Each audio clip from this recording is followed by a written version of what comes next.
I'd like to introduce to you that person who in 1988 did not know who she was, and a person that today is not only aware of who she is, but also her purpose in this life.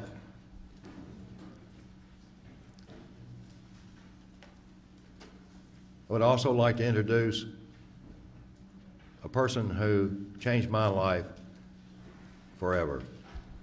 Kathy O'Brien, thank you.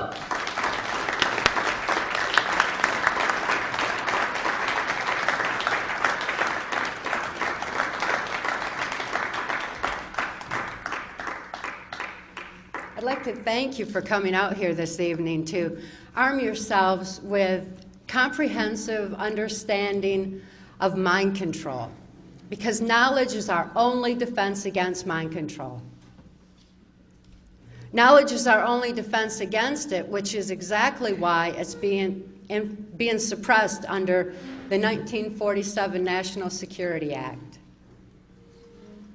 There's a small handful of criminals that are in control of our government and in control of our country, that are in control of our information, and they're suppressing pertinent facts such as mind control and hiding under the National Security Act. That's national security that's threatening the security of our nation when it allows for crimes against humanity like tortures to continue, when it allows for mass mind control mechanisms to go into place through social engineering that keeps us all warring with each other and not really understanding exactly what it is that's going on in our world.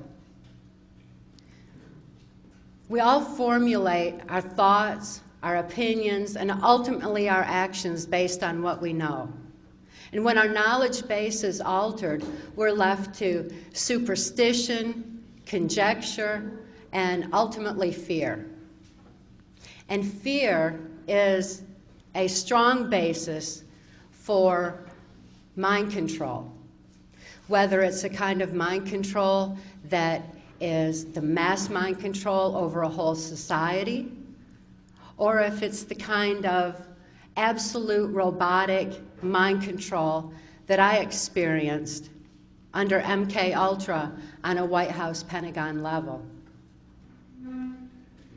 I feel very fortunate to have recovered from my mind control victimization and to have a clear view of what's actually going on behind the scenes of what Adolf Hitler and George Bush termed a New World Order.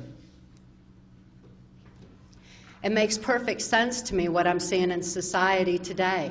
And the truth that set me free from the absolute mind control that I experienced can also set you free from any kind of fear that you're experiencing through what is happening in our society and in our world today.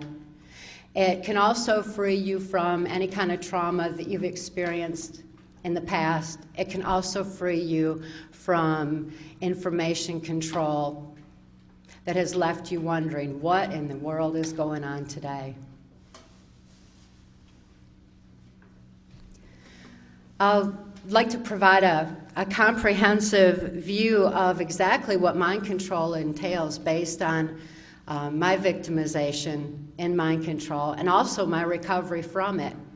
Because the mind-expanding abilities that I gained in my recovery process are abilities that each and every one of you would be able to use to gain a better understanding, to know what's going on in the world, and empower you to make a positive difference in your own lives and in your own walk of life, in your own society, your own family, and affect those that you love as well. In 1957, I was born into a multi-generational incest-based family. My father had been sexually abused. His mother was a prostitute. My mother had been sexually abused, and her father was military intelligence and ran a Blue Masonic Lodge.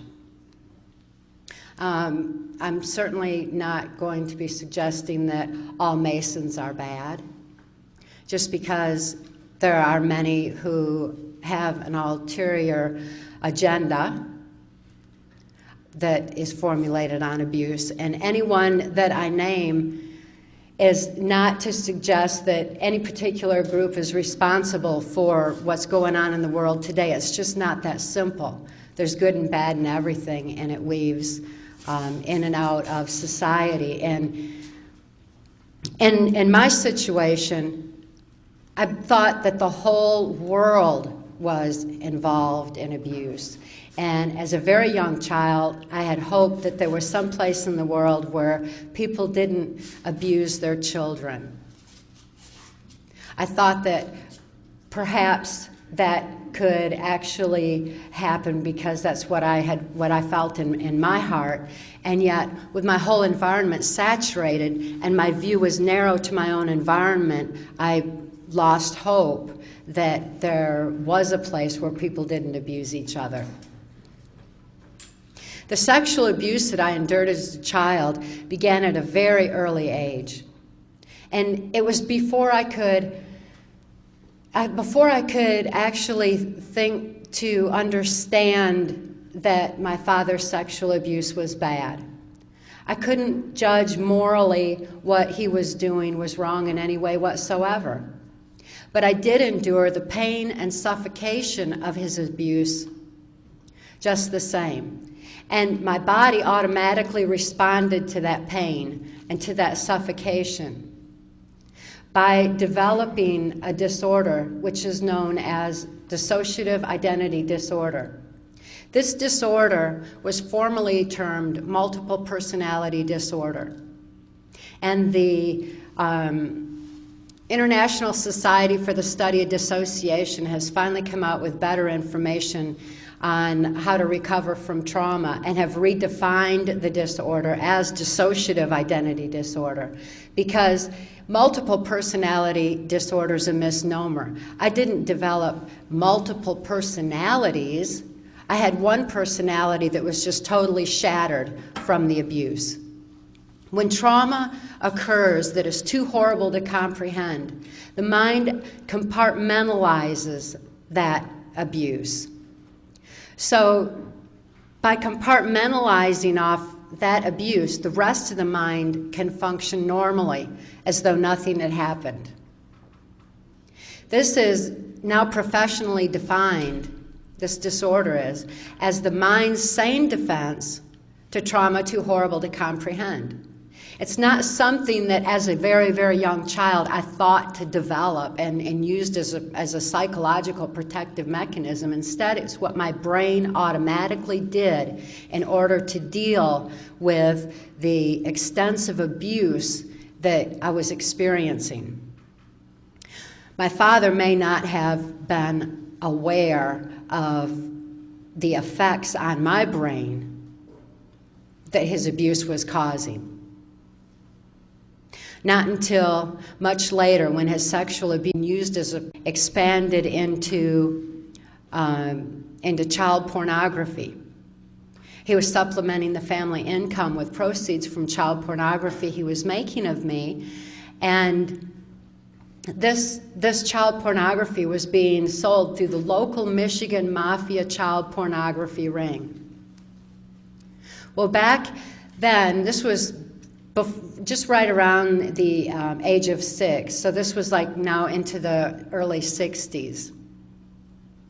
And a local politician was actually sanctioning this child pornography ring in order to target children like myself for MK Ultra mind control.